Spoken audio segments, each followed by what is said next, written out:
Hi hello నమస్తే, నేను మీ Murali. Welcome back Murali Telugu blog channel. Friends, ముందుగా నా ఛానల్ చూస్తున్న వారు ఒక లైక్ చేసి సబ్స్క్రైబ్ చేయడం మాత్రం మర్చిపోకండి. ఇప్పుడు మనం చూస్తున్న వేణుగోపాల స్వామి విగ్రహం విశాఖపట్నం జిల్లా సాగర తీర ప్రాంతంలో ఉన్న బెల్లం గణపతి ఆలయం అండి. ఈ ఆలయంలో ఉన్న వేణుగోపాల స్వామి విగ్రహాన్ని ఇప్పుడు మనం చూస్తున్నామండి.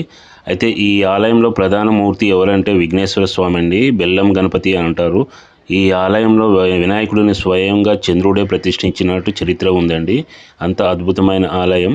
అయితే చంద్రుడు ప్రతిష్ఠించిన తర్వాత ఈ ఆలయం సాగర గర్భంలో కలిసిపోవడంతో తిరిగి మళ్ళా కళ్యాణి చాళుక్య మహారాజులు ఈ ఆలయాన్ని పునర్ప్రారంభించి పూజలు స్టార్ట్ చేశారండి.